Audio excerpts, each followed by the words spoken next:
दोस्तों, कभी कभी जीवन में कुछ बातें छोटी लगती हैं, पर उनका प्रभाव बहुत गहरा होता है। जैसे किसी मरे हुए व्यक्ति की वस्तु पहन लेना या बिना सोचे समझे किसी पर भरोसा कर लेना। कहते हैं, इन दोनों में ही विनाश की जड़ छिपी होती है। एक बार इस रहस्य के बारे में माता पार्वती ने भगवान शिव से पूछा था, और भगवान शिव ने जो कथा सुनाई, वो न केवल उस प्रश्न का उत्तर थी, बल्कि जीवन के गूढ़ सत्य की व्याख्या भी। आज हम सुनेंगे वही कथा जिसे स्वयं महादेव ने कहा था। एक ऐसी कहानी जिसमें है ज्ञान भी, चेतावनी भी और जीवन का अमृत भी। इस कथा को अंत तक जरूर सुनें, आपको सारे सवालों का जवाब मिल जाएगा। माता पार्वती जी ने कोमल स्वर में कहा, प्रभु, एक बात बताइए। कई बार लोग मरे हुए अपने प्रियजनों की वस्तुएं, कपड़े, गहने या कोई स्मृति संभाल कर रखते हैं, पहनते हैं। क्या इसमें कोई दोष है? भगवान शिव ने शांत स्वर में कहा, देवी, ये प्रश्न छोटा नहीं है। इसी बात को समझाने के लिए आज मैं तुम्हें एक प्राचीन राजा और उसके मंत्री की कथा सुनाता हूं। बहुत समय पहले एक समृद्ध राज्य में राजा हरिमंत का शासन था।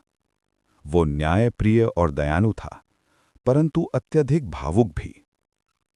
उसका सबसे प्रिय मंत्री था चंद्रदत्त, जो न केवल बुद्धिमान बल्कि सच्चा और निष्ठावान भी था। एक दिन राजमहल में दुर्भाग्य घटा।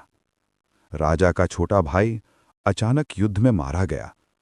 राजा ने शोक में उसकी सारी वस्तुएं मंदिर में चढ़ा दीं, पर एक वस्तु छूट गई, एक सोने का कड़ा जो उसके भाई की भुजा में था। कुछ दिनों बाद एक दिन राजा ने वो कड़ा देखा और बोला, ये तो मेरे भाई की याद है, मैं इसे अपने पास रखूंगा। मंत्री चंद्रदत्त बोला, महाराज, मरे हुए की वस्तु को अपने शरीर पर धारण करना अशुभ होता है। परंतु राजा ने बात टाल दी, यह सिर्फ एक स्मृति है, इसमें क्या बुरा। राजा ने वो कड़ा पहन लिया। उस दिन के बाद से सब बदलने लगा। राजा को रात में अजीब सपने आने लगे। उसे अपने मृत भाई की आवाजें सुनाई देती थीं। कभी कोई अदृश्य छाया महल में घूमती, कभी युद्ध के नगाड़े स्वयं बज उठते। राज्य में असंतोष फैल गया। राजा का मन क्रोध और संदेह से भर गया। वो अपने सबसे भरोसेमंद मंत्री चंद्रदत्त पर भी शक करने लगा। राजा क्रोधित होकर बोला, मंत्री, तुमने खजाने से कुछ छिपाया है, मुझे सब पता है। मंत्री शांत भाव से जवाब दिया, महाराज, मैंने तो सदा आपकी सेवा की है। राजा फिर चिल्लाकर बोला, चुप रहो, तुमने मेरे भाई की मृत्यु के बाद मुझे धोखा दिया है। मंत्री स्तब्ध रह गया। वो सब कुछ छोड़कर महल से चला गया। कुछ ही दिनों में राज्य में विद्रोह भड़क उठा। राजा का मन पूरी तरह भय से भर गया। और एक रात जब उसने आईने में देखा तो उसे लगा कड़े में से कोई अदृश्य चेहरा उसे घूर रहा है। वो डर के मारे बेहोश हो गया। अगली सुबह जब आंखें खुली, कड़ा उसके हाथ से गिर चुका था और महल के बाहर वही मंत्री चंद्रदत्त लौट आया था, सिर्फ ये कहने कि महाराज, मरे हुए की वस्तु कभी नहीं रखनी चाहिए। उससे न केवल उनका दुख बल्कि उनका अधूरा कर्म भी साथ आता है। राजा ने पश्चाताप किया।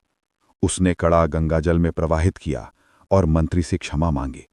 माता पार्वती जी ने कहा, तो प्रभु, तो क्या मरे हुए की वस्तु सच में इतना प्रभाव डालती है? भगवान शिव बोले, देवी, जब कोई शरीर त्याग देता है तो उसकी ऊर्जा उस वस्त्र या धातु में कुछ समय तक विद्यमान रहती है।